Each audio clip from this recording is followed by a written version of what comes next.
Good morning, dear all students. Myself, Mahesh Kumar Yadav. Today, I will discuss about male reproductive system disorder (BPH).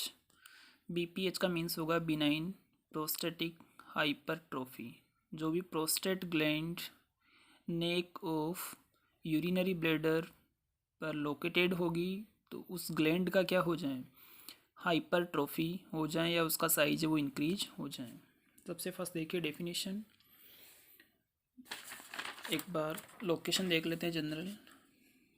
ये urinary bladder है, urinary bladder का ये नेक side और next होगा ये आपका urethra. तो प्रोस्टेट ग्लैंड लोकेटेड कहाँ है, ये जो बोथ साइड रेड कलर से आपको शो आउट की गई है, ये प्रोस्टेट ग्लैंड है जो वुलनट शेप मीन्स अखरोट के आकार की होगी।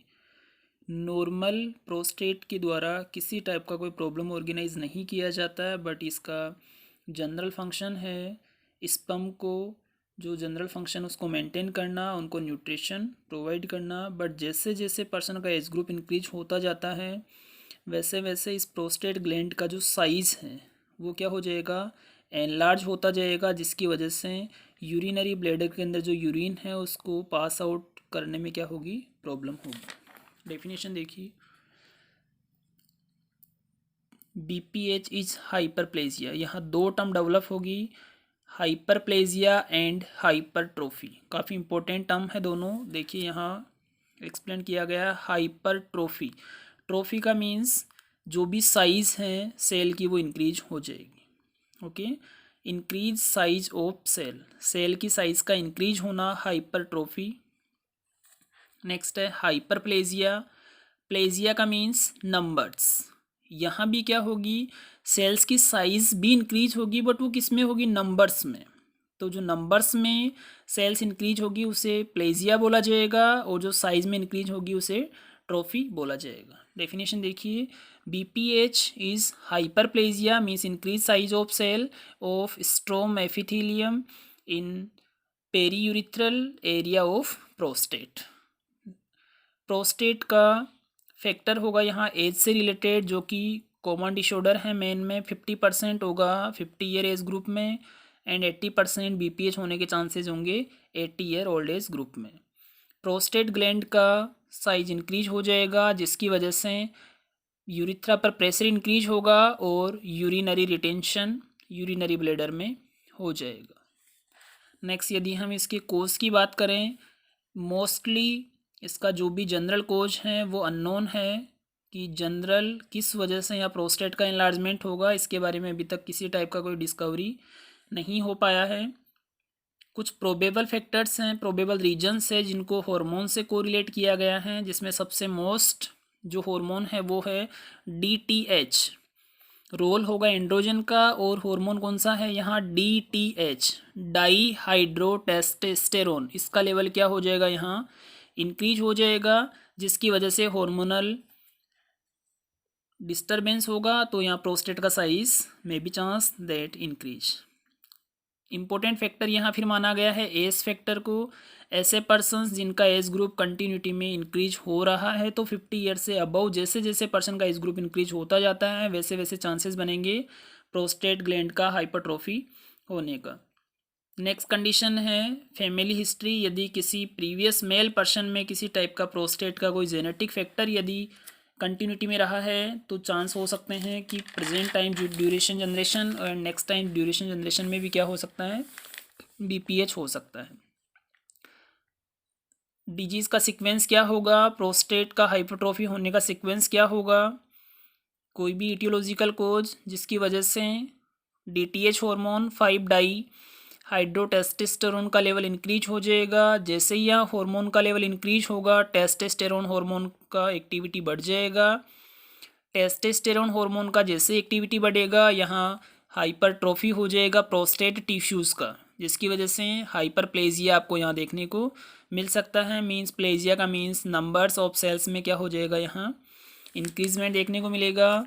ऐसे कौन कौन से साइन एंड सिम्टम्स हैं जो BPH में देखने को मिलेंगे, तो ये डिपेंड करते हैं आपके 3 फैक्टर्स पर। सबसे फर्स्ट ऑब्स्ट्रक्टिव कोज पर, नेक्स्ट इरिटेटिव कोज पर एंड लास्ट होगा अदर सिम्टम्स पर। पहले बात कर लेते हैं ऑब्स्ट्रक्टिव कोज पर। ऑब्स्ट्रक्टिव में देखिए ऑब्स्ट्रक्शन रहेगा, हेजिटेंसी रहेगी, हेजिटेशन की वजह से स्ट्रेनिंग डेवलप होगा, यहाँ इंटरप्टेड स्ट्रीम में यूरिन पास आउट होगा, ब्लैडर एम्प्टी नहीं हो पाएगा, यूरिन का फ्लो रेट डिक्रीज हो जाएगा।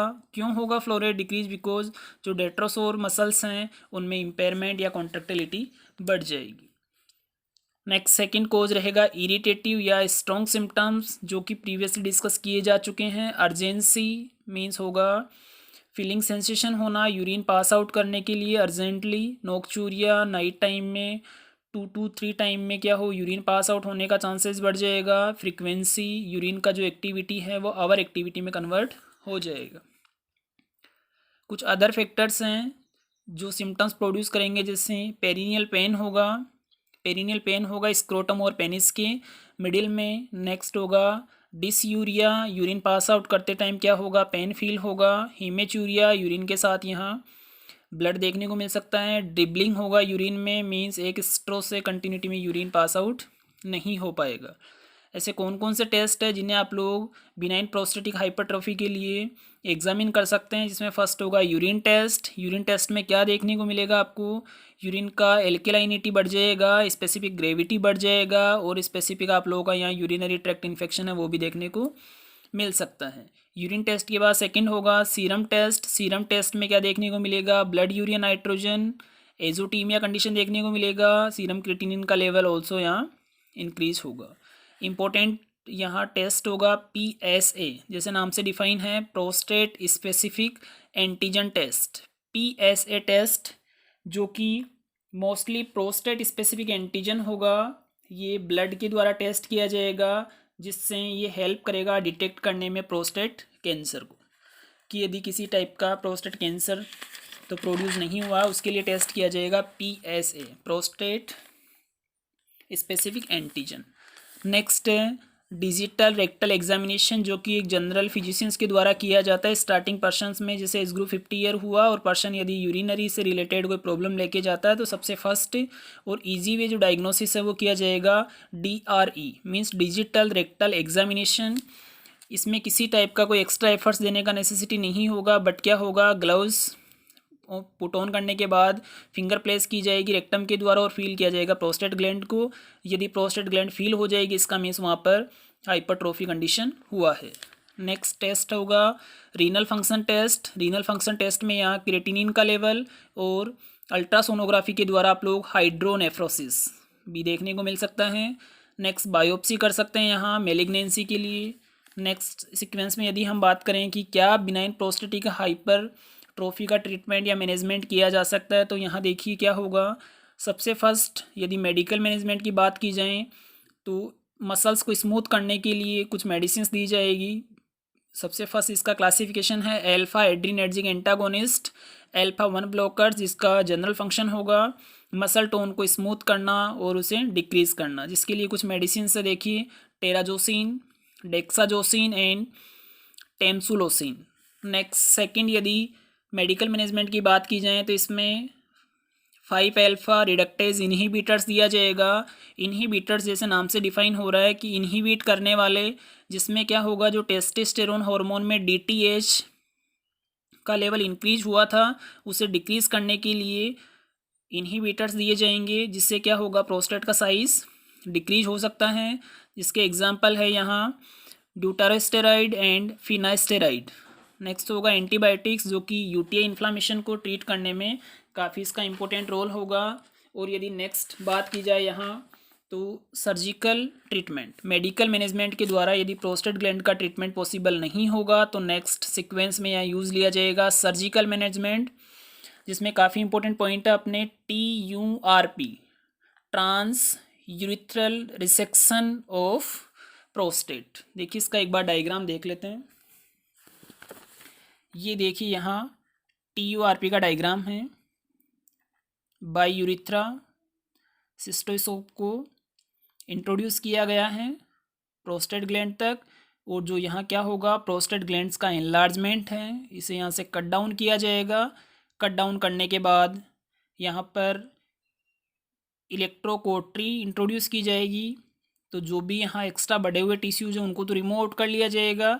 रिमूव आउट करने के बाद जो टिश्यूज़ कट हुए हैं तो उसमें से ब्लीडिंग देखने को मिलेगी, तो वहाँ क्या कर सकते हैं आप, कोटरी के द्वारा उन पर वेल्डिंग सिस्टम में वो अप्लाई कर सकते हैं, जिसकी वजह से बिना किसी ओपन सर्जरी के प्रोस्टेट का जो ट्रीटमेंट है वो किया जा सकता है, जिस प्रोसीजर का नाम है TURP, trans urethral dissection of prostate. तो ये आपका एक बार प्रोसीजर देख लेते हैं। देखिए क्या है, यूरोलॉजिकल ऑपरेशन है जो परफॉर्म किया जाएगा विजुअलाइज करने के लिए प्रोस्टेट को। इसमें जो भी आपका TURP है कहाँ से इंट्रोड्यूस करेंगे, यूरिथ्रा से करेंगे, जो क्या करेगा, टिश्यूज़ को रिमूव करेगा, और उसके अलावा इलेक्ट्रोकोटरी यूज़ की जाएगी जिसके द्वारा शार्प डिसेक्शन के द्वारा जो एक्स्ट्रा बढ़े हुए टिश्यूज़ उनको रिमूव आउट किया जा सकता है। ये कंसिडर किया जाएगा TURP ट्रीटमेंट ऑफ BPS के लिए, जिसमें पर्सन को लिथोटोमी पोजीशन देनी होगी। इंपॉर्टेंट क्वेश्चन है, TURP करते समय पेशेंट को कौन सी पोजीशन दी जाती है, तो करेक्ट आंसर होगा लिथोटोमी पोजीशन दी जाएगी। और यहाँ रेक्टोस्कोप इंट्रोड्यूस किया जाएगा, इलेक्ट्रिक कोटरी के द्वारा वहाँ पर वेल्डिंग किया जाएगा, जिसके द्वारा ब्लीडिंग होने के चांसेस कम हो जाएंगे। नेक्स्ट यदि बात की जाए कि जो भी टिश्यूज़ प्रोस्टेट के आप लोगों ने TURP के द्वारा रिमूव आउट किए हैं तो उन्हें पैथोलॉजिकल एनालिसिस के द्वारा भी आप लोग सेंड कर सकते हैं कि किसी टाइप का प्रोस्टेट कैंसर तो नहीं है। नेक्स्ट होगा TURP के बाद में प्रोस्टेक्टोमी। प्रोस्टेक्टोमी का मीन्स क्या होगा, यहाँ इन्वेजिव प्रोसीजर होगा जिसमें प्रोस्टेट ग्लैंड को रिमूव करने के लिए यहाँ इंसिजन किया जाएगा। अब इंसिजन कौन से लोकलाइजेशन एरिया से किया जा सकता है, तो यहाँ 3 इसके एरिया होंगे। सबसे फर्स्ट है सुप्राप्यूबिक प्रोस्टेक्टोमी, सुप्राप्यूबिक एरिया से आप लोग प्रोस्टेट को रिमूव आउट कर सकते हैं। नेक्स्ट होगा रेट्रोप्यूबिक प्रोस्टेक्टोमी, मीन्स रेट्रो जो भी प्रोसीजर हैं वो अप्लाई कर सकते हैं। लास्ट होगा पेरिनियल प्यूबिक प्रोस्टेक्टोमी। प्रोस्टेक्टोमी के अलावा भी कुछ स्पेशल प्रोसीजर्स और थेरेपीज़ हैं वो अप्लाई कर सकते हैं, इनका नाम आपको पता होना चाहिए।